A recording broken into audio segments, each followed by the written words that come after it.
Being a realtor is a tough game. Like 75% of realtors don't make it out the first year. They don't renew their license after 1 year. 83% of them don't make it through 5 years. That's crazy, wow. Right? The only person that's going to decide whether you're successful or not is the person staring at you in the mirror every morning. But the worst thing you can do is put the wrong person in that seat, because that could halt the company growth. And that's one thing we talk about on the show all the time is like, you will fail in business. That's actually why this podcast got started. If you haven't failed, maybe not failed completely out, but failed at different steps along the way, then you're not really trying hard enough to push it forward. If you're not honest with yourself, how can you improve? You can't, right?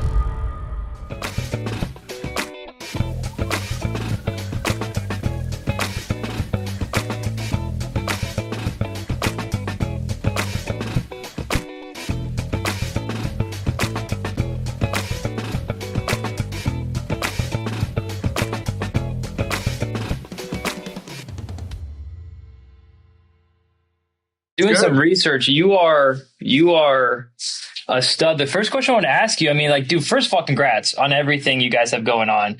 Thank you. You guys are killing it. Shout out Brandy, who connected us. She's an agent in Virginia. But I mean, you guys are growing leaps and bounds, like just incredible. And it's been fun watching Brandy succeed. And I can only imagine what we're going to get into today. But I did have one question. When I was doing research, you got your broker license in 2007-ish, right? Yeah. Right? 6 or 7. Yeah. Oh, 6 or 7. Yeah. 2006 or 7. I think it might have been early 2007. Yes. Yeah. And right before the 2008 thing, like, was that kind of crazy timing for you? Did that affect you back then when all the housing thing and it was? I'll tell you. So I got my license in 2003, but got my broker's license after 3 years eligible. I got my broker's license. I was 26 years old. And I really did it because I thought it would give me more respect in the community, because you write broker next to your name instead of realtor. But then 07, 08 to 11 happened, right? I'll tell you what, though, it was probably in some ways the best thing that could happen to you. Didn't feel like it at the time, but if you got through those years on the other side and succeeded through that as a realtor, then you had extra hair on your chest. You had seen the worst of the worst. You had seen, I'd go out to show 10 houses that day, and 6 were foreclosures, 3 were short sales, and 1 was owned by an actual owner and was dressed up pretty. I mean, it was an ugly few years to work through. So I think it made us tougher as realtors. It made you resilient. If you made it through those years, nothing else seems hard after that. Yeah, I'm sure. And where are you guys at now? So walk me through some of the things that, like, you guys are also on your own title. You do title in-house. So what is Samson Properties? Walk me through kind of like who you guys are holistically and what you guys are going to be. So my dad started selling real estate in 1986. We were much younger back then. You and I. He started Samson in 2000, this company. I was probably our 15th realtor in 2003 when I got my license. At the time, I was 22 years old and had nothing to do with whatever my dad was doing. But one of my buddies got in. My now wife, Meredith, encouraged me, said, well, if he's doing it, you can do it. So 22 years old, I got my license. My first 2 sales went to pay for my wife's engagement ring. So I was like, well, this doesn't stink, right? I got some money in my pocket. I got her to marry me. Maybe I should just keep doing it, right? So that was 22 years ago, I guess now. My dad was running the brokerage. I was just a successful realtor from 03 to 16. In 16 is when my dad asked me to move out of production and help him run the company. In 16, I became our COO.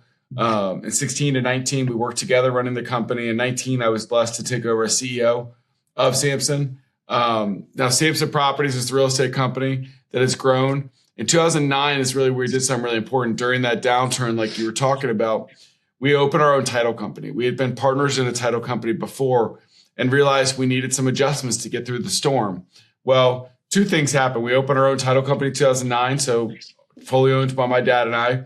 And then in 2011, we switched our commission plan to 100% transaction fee to real estate for realtors, because we wanted to recruit big, give them a great deal of real estate. Hopefully they'd use our title company too, and that would help kind of fill in some of that missed income there. So 2019 is when I took over as CEO fully.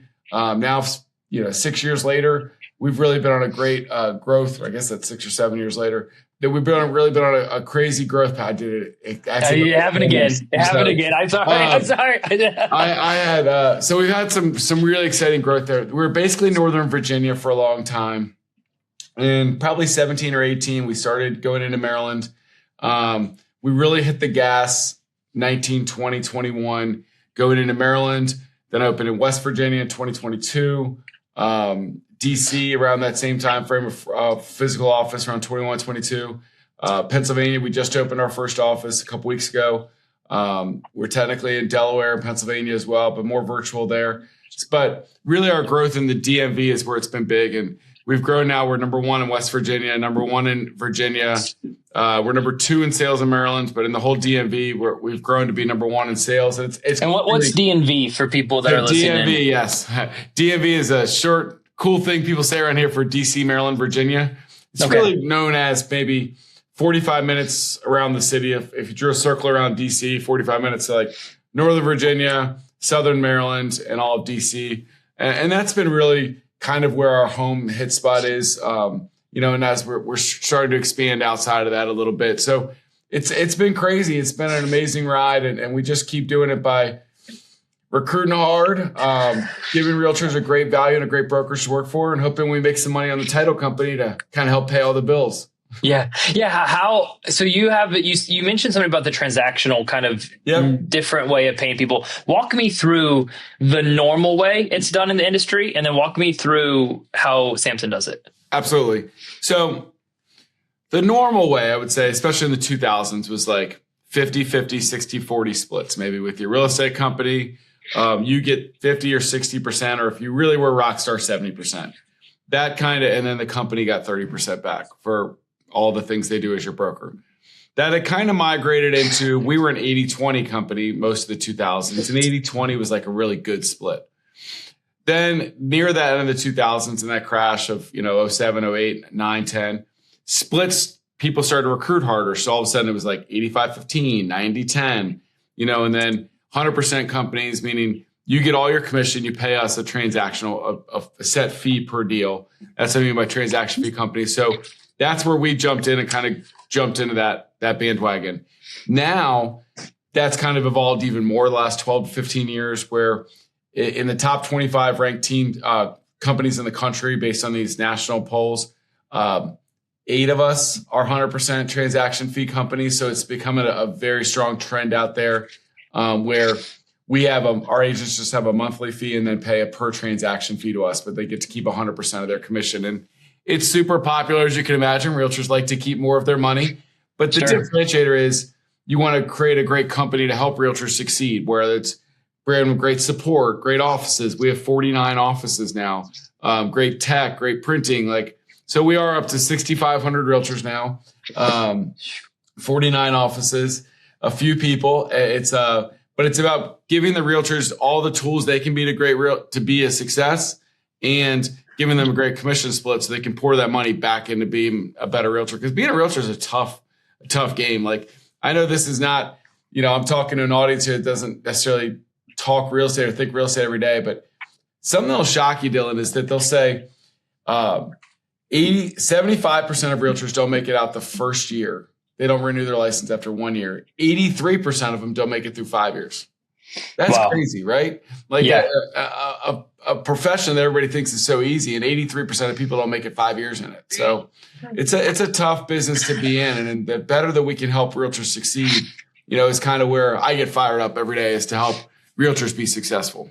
Yeah, my wife's actually a real estate agent, so I think I have a little bit closer pulse to it than a lot of people do. And, we've already talked about, if we ever move to Virginia, my wife is pumped to work with Brandy because she has said nothing but great things about Samson. But it is tough. So I grew up, my start in business was in the insurance industry, and it's very similar. Where we joke that there's you have your 2%ers. Your 2%ers are going to make good money in the industry. Everyone else might survive, and then you have the majority of people that won't. And it's probably similar with real estate as well. And so what you're trying to do as a owner of a brokerage and title is create a space that tons of people can thrive in while also generating profit. And that's probably the evermost biggest issue that you face every day, right? It is. It's that. And that's my general goal every day. But then a lot of what I do is also business development and recruiting and trying to build that business for the title and realtors, because, frankly, and people don't, every day the consumers look at how are real estate, the market, how's the pricing, and they read things here and there. Well, what we look at as a real estate brokerage or real estate community is for 3 years in a row, we've had record lows of sales across our country. Year over year. In the last 30 years, the last 3 have been year after year after year, less sales than the year before nationally. So what does that mean to me? It means less transactions for every realtor that we're trying to hold up, less transactions for a brokerage that wants to keep growing. So they say, how do you recruit your way? How do you get out of a bad market? You just recruit your way out. Yeah. That's what I've been trying to do, is recruit talent out of a bad market and give our realtors the tools to help make the bad market less bad for them, and figure out ways for them to thrive. Yeah. So let me ask you this, bro. You grew up in this business. Your dad started it. At what point did you realize, because I know there's tons of kids that end up not doing the family business, right? Was there a point in your life where you're like, I am not doing this crap. No chance, Dad, it's your thing. And then what point did that change, if that did change, to where you're actually like, you know what, I might want to jump back in this. Dylan, thing. You're assuming that's changed. No, I'm just kidding. I'm kidding. No. Originally, when you're 22 years old and you have some early success selling homes, I love the entrepreneurial spirit of it. So, I love my dad and we get along great, and we did younger, but we butted heads some. I was not always the compliant child in the world, only because my worst quality is that I think I'm always right, so that we have butted our heads a little bit on that. So I think through my 20s, but what I realized early is my dad had so much experience. I was so blessed. I had the number one, this guy that owned a company, been doing all this time and knew what he was doing. And he was my dad. He was going to help recruit me. I didn't have to go find some mentor somewhere. So, while I was resistant towards help all the time, those 3, 4, 5 years that I was building my real estate career were invaluable. So I was like, where else can you make 6 figures at 24, 25, 26 years old? So I think once I started selling some homes, I was kind of hooked, right? I think that because I fit into that 17% that made it 5 years, and the people that had early success and I think then it was like, all right, this is a place that I can provide for my family. By 25, I started having kids, and it was like, well, this is my why. I can provide a great life for my family. Early on, my wife actually was my partner for a couple of years, and that was fun. But then she decided to stay home, and we were blessed to let her stay with the kids. But I think over time, being the family business is good and bad, right? It's great because you get to build something with your father and you get to be close together. It's bad because if there's a work fight, because it goes home with you. It goes home too with you, right? It's like, all right, Thanksgiving's a little awkward this year, right? But most of those times have been few and far between, because what was amazing about my dad, and I know you've referenced Brandy, and she was originally recruited by my dad and loves my dad, is that he has this energy that is unmatched. He's the golden retriever. He is the eternal optimist, the eternal cheerleader. And, he just had created this atmosphere that people love being a part of and love being with him and being a part of this company. So to me, it was like he had created this great baby that there was positive energy in. And the fact that I could come in and hopefully bring some of my tech knowledge, I was a little bit more better being organized than he was, and organized strikes. We had kind of the best of both worlds to help kind of take the company to the next level. So I think it wasn't without strife. Family business is tough sometimes, right? If we're being honest, there were some days that, we didn't go home seeing eye to eye once in a while, but to be able to build something with your dad and with your family and your last name attached to it is just so phenomenal. We're so phenomenally blessed. The fact, our name is all over the area, and my kids can walk around with hoodies that their dad and grandpa own this company. I mean, that's pretty cool, Yeah. What are some lessons that you learned from Dad? Good or bad? Maybe what are some things that you've taken that have shaped you into the CEO you are today? And then, let's start with the good. What are some things that you learned from Dad? Well, to always just have that, it's never about what's the problem. And I think so many people in business, and hopefully I'm not, overstepping that. So many people in business are like, well, here's the roadblock. And my dad was always like, okay, it's not why can't we do something? It's how do we do it? And so many people have and I see them every day in this world. They have defeatist attitudes, and those are the ones that can't build their own thing or solve their own problems or work to be the entrepreneur. Whether it's you're selling your own, you got your own real estate business, you're selling 5 homes a year, or you're running a company that does 22,000. There's a million things when you're starting a title company, when you're creating joint ventures, when you're doing this, when you're building loan branches. There's a million times a day that we could be like, well, we can't do that. But my dad was always like, well, how do we not? Don't tell me we can't do it. Let's figure out how we do it, right? And I think that that's such a valuable lesson that, he always used to joke that in high school, he won the senior superlative best in a jam. Who even knew that was I think they made it up for him, right? But I think that those lessons that you learn from a guy like that is like, look, when your back's against the wall or you can't figure out what to do, I'm going to figure out the best way forward. Yeah. Maybe you're not backstanding against the wall, but it's, okay, here's the problem. Let's figure out a way to fix it. And I think that has been invaluable to me because everything is not cookie cutter when you're building a company like this. When you have 49 offices and you have companies merging in with you and different teams and personalities all over the place, and 5 times a day that somebody comes at you that you got to take a deep breath and answer it like a pro and not the way you want to answer. I think that finding the best, how do we get to the yes is get me to a yes, and that's where I think was an invaluable lesson I learned from him. And I think, but less bad things that I learned throughout the process were, look, sometimes you're not always right. Even if I think I'm the smartest guy in the room, like that's a really cocky attitude, right? You got to step back, listen to everybody around you and try to make the best decision. And those are things I fight every day still, Dylan, right? There's definitely times that I walk out of a meeting and I'm like, I might have been a little bit of a bully there. Like I need to step back. Not a bully, but I think that when you're being an effective leader, I think you have to hear everybody's thoughts, value everybody's thoughts, even if they're not the decisions that you're going to end up making. Everybody needs to feel heard. And I think that's something that I'm better at today than I was 10 years ago and 5 years ago, but it's still something I need to work on every day. So those are some really good lessons I learned from my dad. The other thing, sorry, I'm rambling here, but one thing is optimism sells. Optimism sells with yourself. Optimism sells with other people around you. There's a bit of, oh man, if you look at the ups and downs of a real estate market and some of these lawsuits going on and consumer confidence and there's a million reasons that as a real estate company owner, you could say, like, just die and protect me and save me, right? Yeah. But it's always find the positive in it. And look, realtors could be down in the dumps last year. Interest rates stink. We've got this government shutdown. We've got this. We've got that. Those are all just excuses why you're not succeeding. The only person that's going to decide whether you're successful or not is the person staring at you in the mirror every morning. And I think if you can have that attitude with realtors, and I gotta have it with myself sometimes too, right? Is look, somebody throws you a sucker punch over here, you got to get back up and face the next day. And I think those are lessons I learned from my dad, and I've hopefully tried to amplify on Max as we've continued to have success going forward.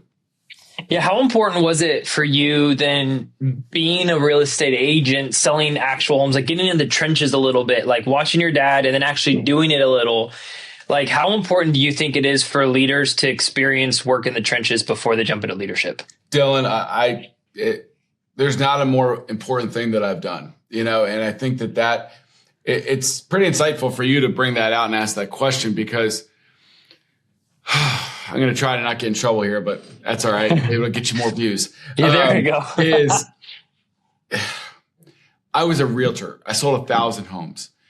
I sat across from sellers and buyers dozens and dozens of times, right? So I know what being a realtor is.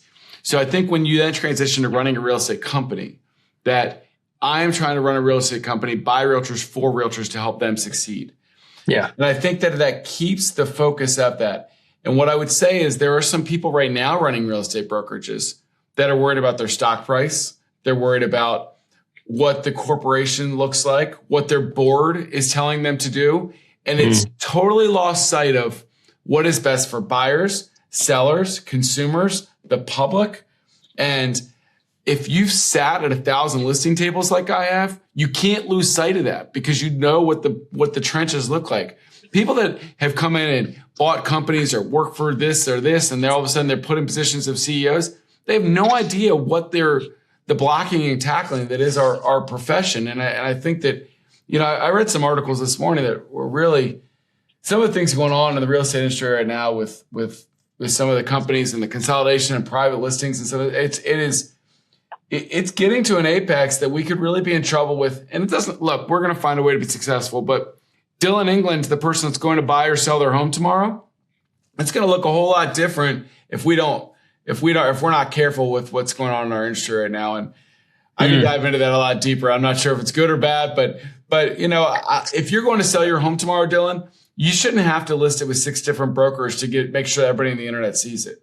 And we're running down a really, really shaky path here. And it's because people are in charge that don't know what it's like to buy and sell homes and work with clients every day. And that's where we're in a really dangerous spot. So the most effective, I don't know how I would stand in front of realtors twice a week and teach our realtors and recruit realtors every day if I hadn't done this and done it 1,000 times. So walk me through the stuff you're not allowed to talk about. No, I'm just kidding. I can talk about whatever. Yeah.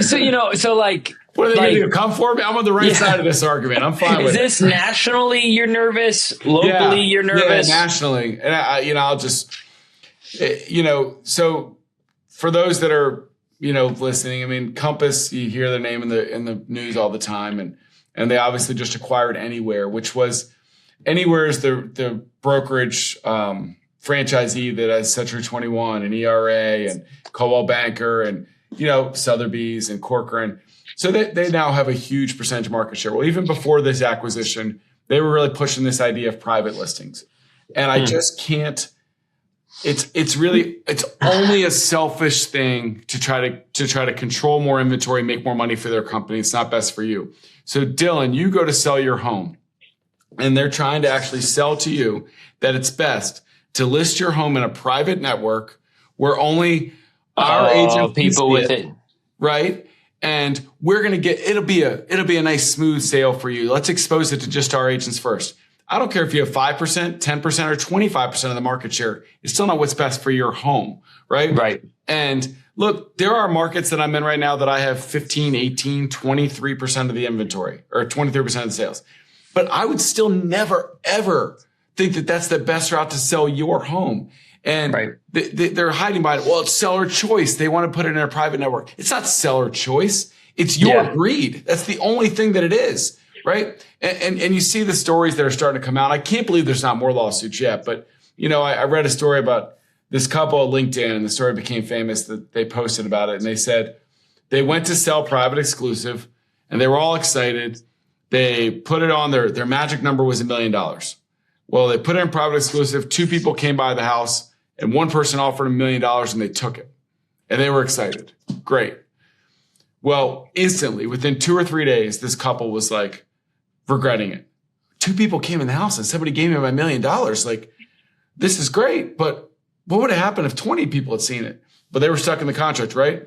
Thankfully for them, the buyer started to have cold feet for whatever reason. And they got out of the contract because they had some outs. Mm-hmm. Fast forward a week, they put it on the market for everybody to see it. They got 1.1 million, $100,000 difference.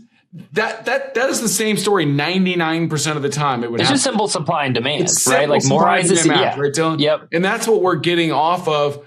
And now all of a sudden they're making deals with this and making deals with this. And look at, Zillow, who realtors have a love-hate relationship with, came in and said, if you do this private exclusive, we don't agree with it. If you do this with your listings, we're not going to allow your listings ever on our website. And Zillow was playing big bad wolf and bully with their market. We got the most eyeballs. You want to do the shenanigans? You're not on our website. And I applauded them. I'm not even Zillow. Shout out Zillow. Great for you, right? And now Zillow's winning that lawsuit, but now Compass has pivoted and they're trying to partner with Redfin and trying to do these other things. And I just think that the whole idea of what we're trying to do is going backwards. Other countries and us as a real estate community, other countries, you have to list it in 10 different companies, 15 different websites to make sure everybody can see it. We have an MLS. We have an exclusive system where everybody has to go in, and we're trying to break that apart.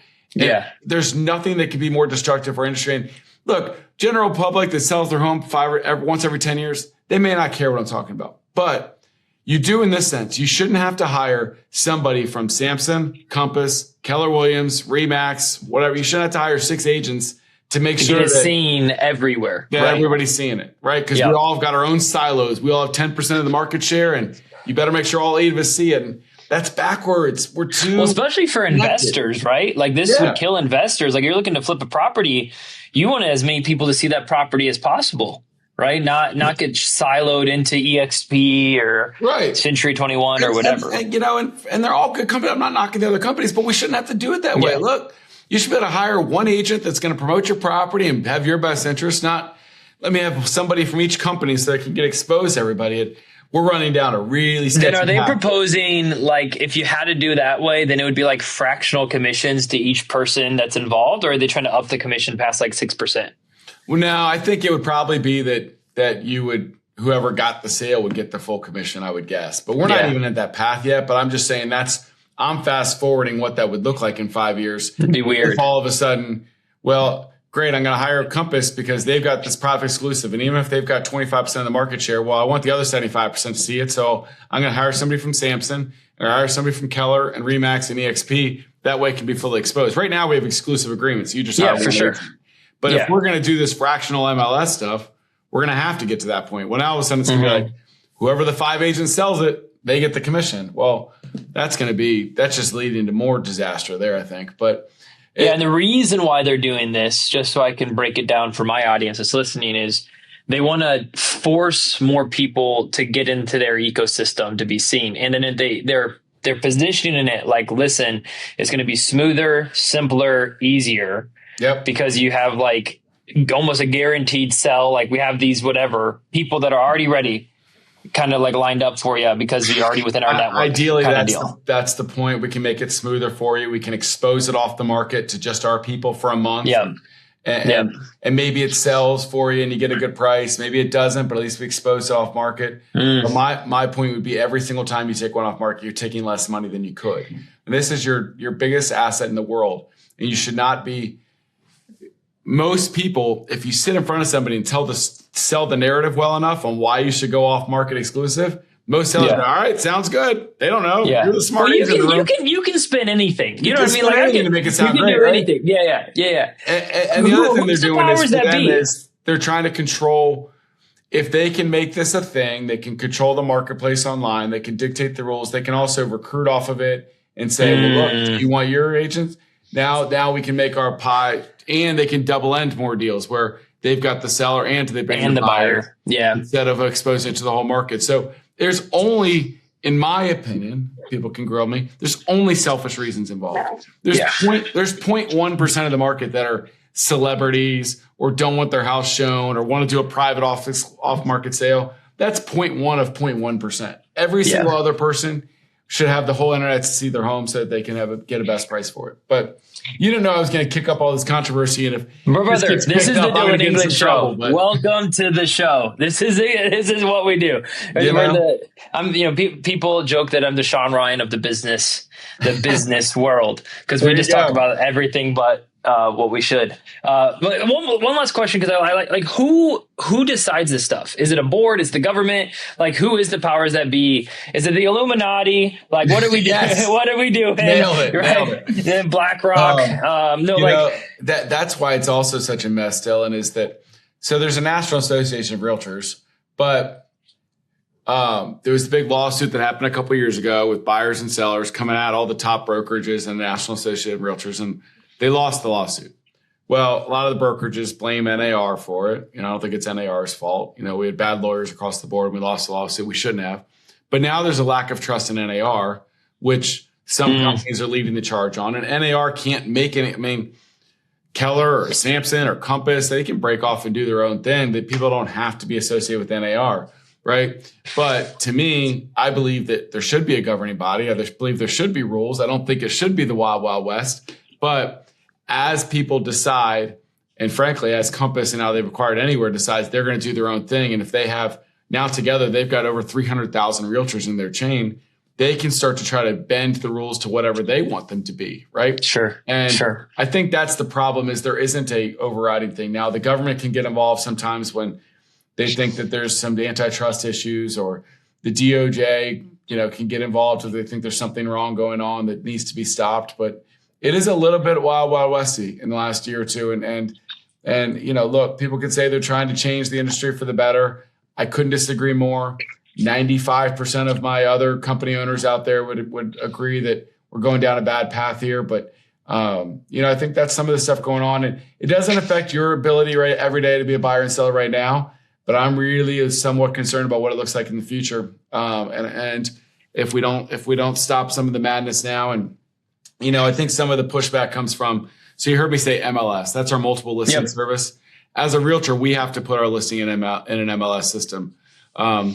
There are some that say we shouldn't have to do that and we should be able to do whatever we want with it. And, to me, I think that we should all have to play by the rules and be in a part of an MLS. I think it creates a fair and open market for anybody. I can't wait for the fair housing stuff that comes down from this. Can you imagine if you're a buyer from a certain sect that doesn't now have access because they don't know the secret handshake to get a Compass agent to help them out or whatever, and they see the properties, they lose out on market share because they lose out on what they're trying to get, or they can't buy homes. We're dealing with an affordability crisis across the country, yet we're trying to make homes harder to find and harder to get access to. Like we've got problems here that are not ideal. So, I wanted to say some full disclosure, just because I don't want it's thrown back at me. I am recently, not until a couple months ago, I am on the Bright MLS board of directors, which is our big MLS in this area. It's got 100,000 subscribers.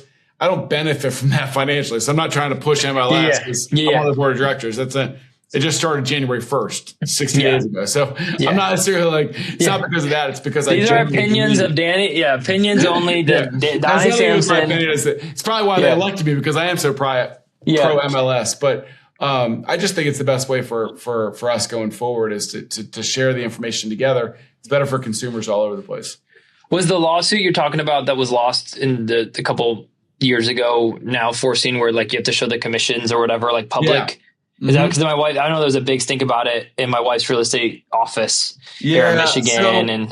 So the premise behind the lawsuit was this: sellers, and you said the number 6%. You said a number before. I'm not going to use that as standard, but just for explanation purposes, that you might pay a listing agent 6%, and they were going to pay the buyer's agent 3%. Again, this is not standard. I'm just using this for as an example. Well, the lawsuit was that. The idea was that we were forcing commissions on people, and we weren't deciding how much we're going to pay buyer agents, and they weren't able to. Buyers didn't realize that they were paying the buyer's agent. They didn't get a chance to negotiate their own commissions as part of it. All of a sudden, 3% was a part of the deal to pay their agent that they didn't have, skin in the game for. So it was really kind of even though there was never a set pattern. You would see that across a whole region, everybody was offering 2% or 2.5% or 3%. So some of the stats didn't look good because there's no meeting that we all decide how much we're going to offer each other. Sure. But industries go into industry norms that, okay, look, this is what you offer out typically as a buyer agent. If you want more interest, maybe offer out a little bit of a sweetener.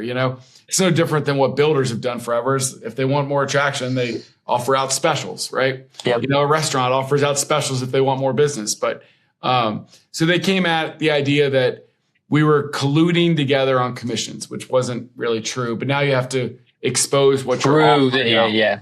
That's why all commissions have to be exposed now.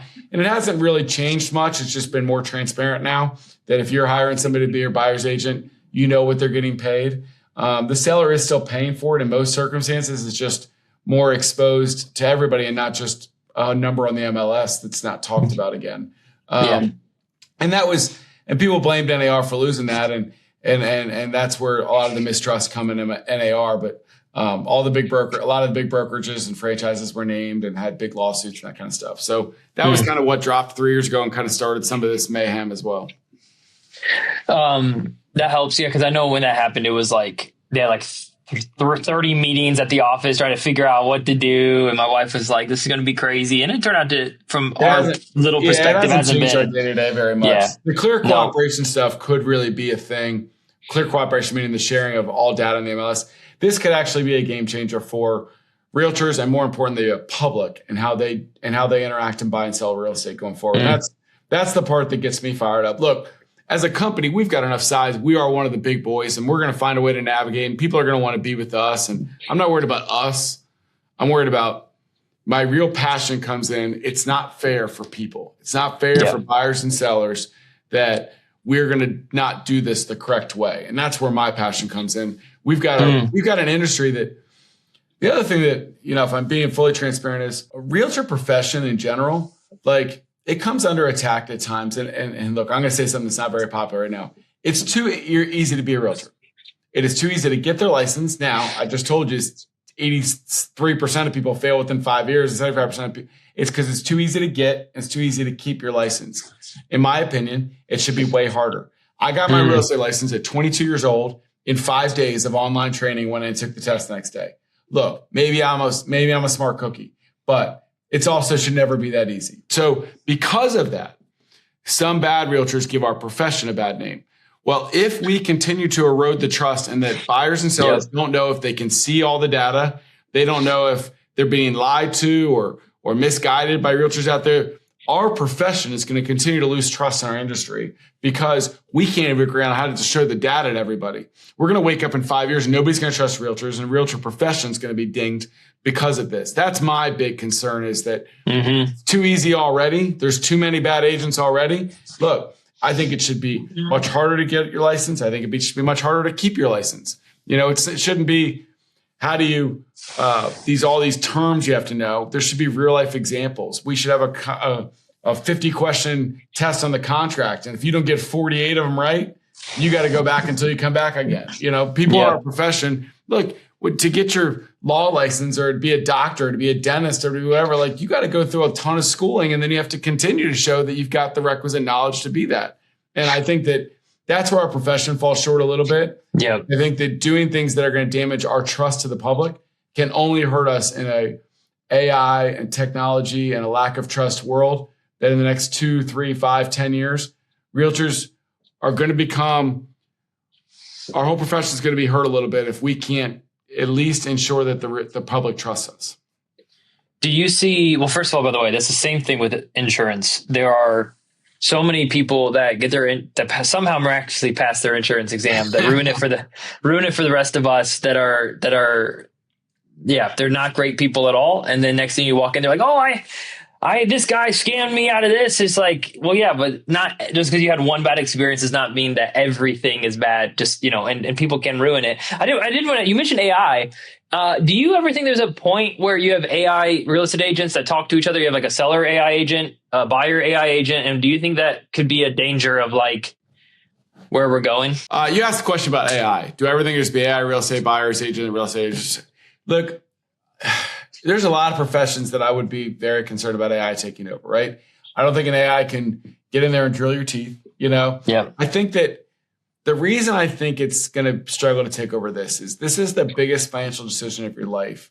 And it's not buying a car that's right off the rack. There's too many variables involved in it that I think people are still going to want a trusted professional to hold their hand through this process.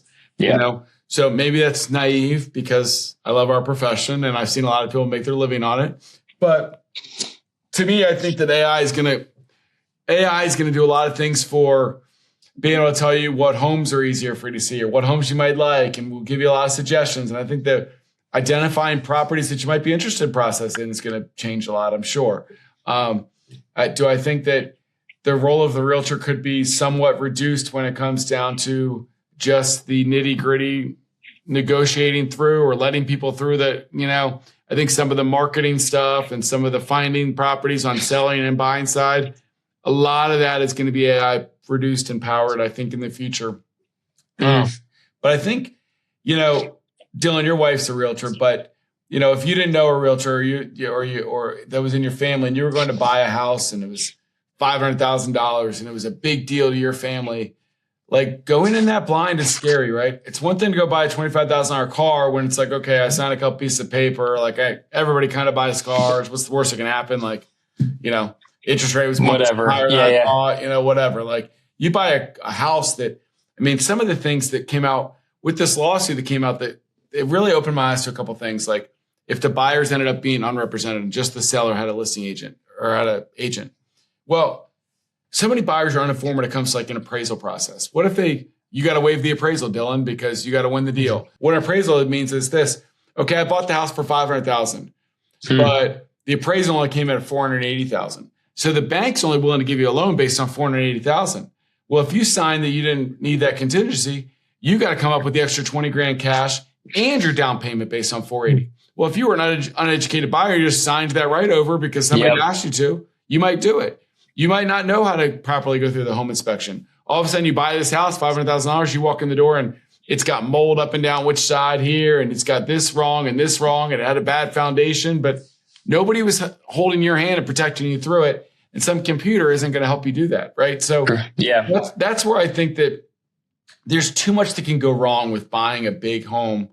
That makes it, there's too many variables involved. So I do think I think our role might look different, but I think we're too important in the people part of that it is going to be in the middle of it. I mean, you see you see it like Carvana, or whatever. You can buy a car online, it's delivered to your front door because there's so little that you can go get inspected down the street by anybody, buy $100, make sure it looks good, and you don't have a lemon or whatever. They give you 7 days to return it, but they're not going to give you a 7-day return policy on a house, I don't think. No. There's too much involved in it, right? Too much money. And you mentioned a very good point too, because like AI is only as accurate as the data that's being inputted. So like if the data is not inputted correctly from the inspector or whatever, they miss something, then you lose a lot of that intuitive walkthrough in person feel that I think would be really hard for AI to ever capture. And they're so different too. Like look, if we've got a row of townhouses and there's 10 of them right next to each other, and 4 of them is sold, AI is probably going to get the price pretty close, right? Yeah. It's also supply and demand, but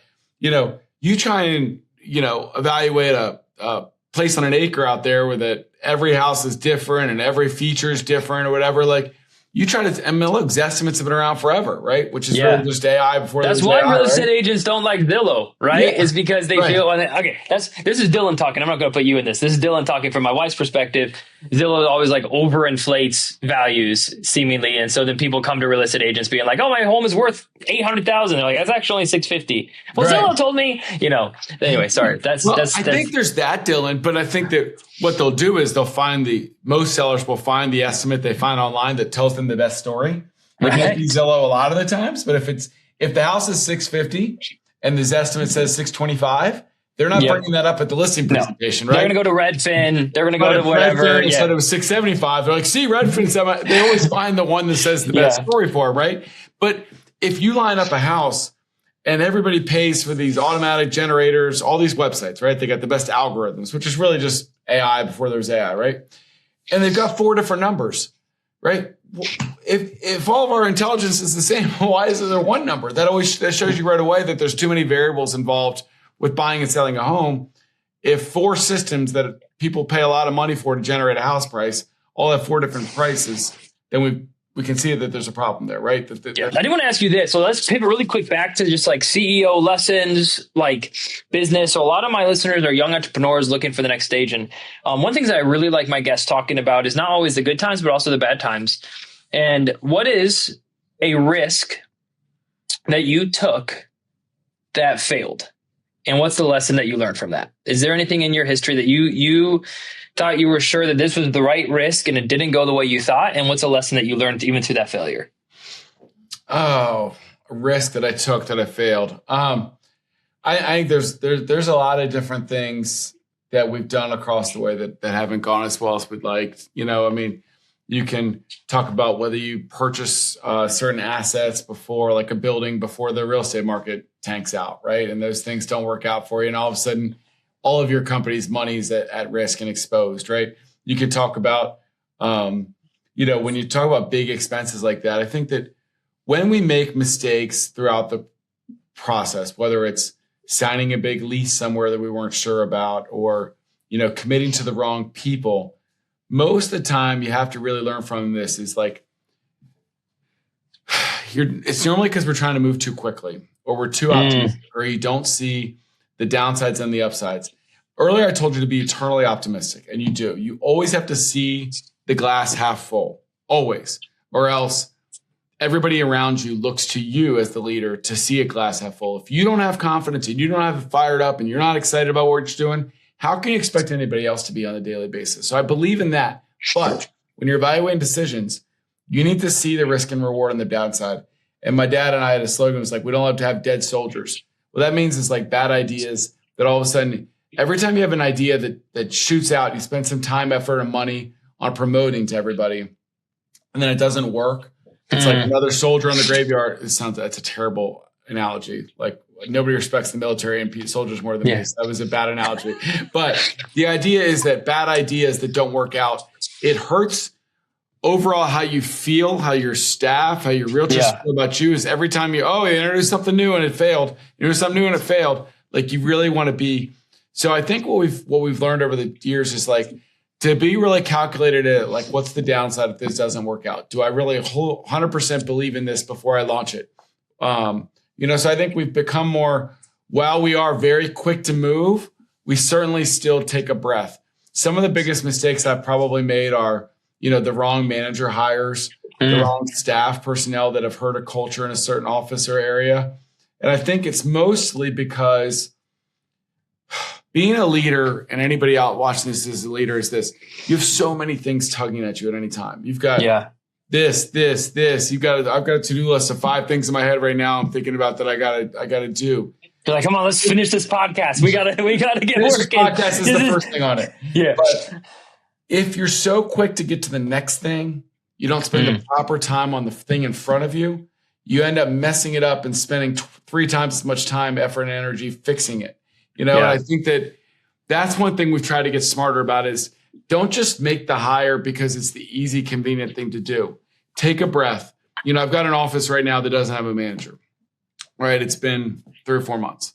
And there was one I sat empty for 6 or 8 months at one point. And it's because I had hired the wrong manager a couple of times and it did so much damage that you'd rather wait until, God in this industry and when it puts the right person in front of you and the right opportunity, be like, all right, this is my person. Let's do this, rather than just making something that's convenient in front of you today. And I think that's one thing that I've learned is that people are the biggest pluses in your company, but there also can be the biggest negatives if they're the wrong people and the wrong energy that can take you down the wrong path. So that's one thing I would say are not big risks. I didn't really answer your question there, but the biggest be careful of. Yeah, the mistakes and the warnings. And I think that's huge. Ironically, I just watched a Instagram reel. You can, because it's the best information online on TikTok, right? The CEO, I think it was IBM, basically said the company will continue to move forward even if you don't have anyone in the seat. But the worst thing you can do is put the wrong person in that seat, because that could halt the company growth. And so I think what you just said is exactly that. Is it's better to not have anyone in the seat at all than having the wrong person in the seat. And I think that's great feedback. I 100% agree with that. It's a great quote, and it's true. Is that the right people around that person will help cover for them in the meantime. But if you put the wrong person in there, it can send your system down the wrong path and your culture down a wrong path that is irreparable. Our title company we talked about before, we had the wrong people, and it took us a minute to be able to afford it and get the right people involved. So we had 5 years there where it sounds bad, but we were probably a C+ level title company, C level title company. And then we got some right people involved and we started paying for better staff. And all of a sudden we were an A level title company, but it took us years to get back the trust of some of the people that had been burned during the bad time. Yeah. Right. Yeah. So it's not necessarily a huge failure, swing and a miss on it, but it is something that a lot of people can learn on. And I've lived it. So when I start something new, I want to make sure I've got the right people, the right exposure in place, because I lived through 5 years of trying to make up for bad 5 years and just getting over the hill of, okay, I finally got your trust back to give us another opportunity at the title company because you got burned twice 7 years ago. Give us a chance again.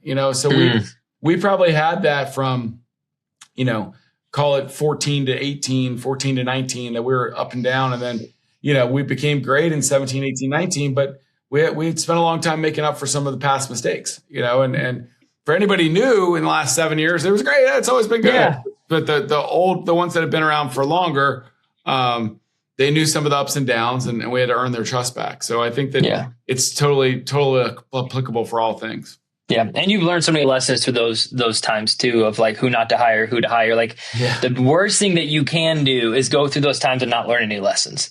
And that's one thing we talk about on the show all the time is like, you will fail in business. That's actually why this podcast got started. Was I had started this podcast in 2023.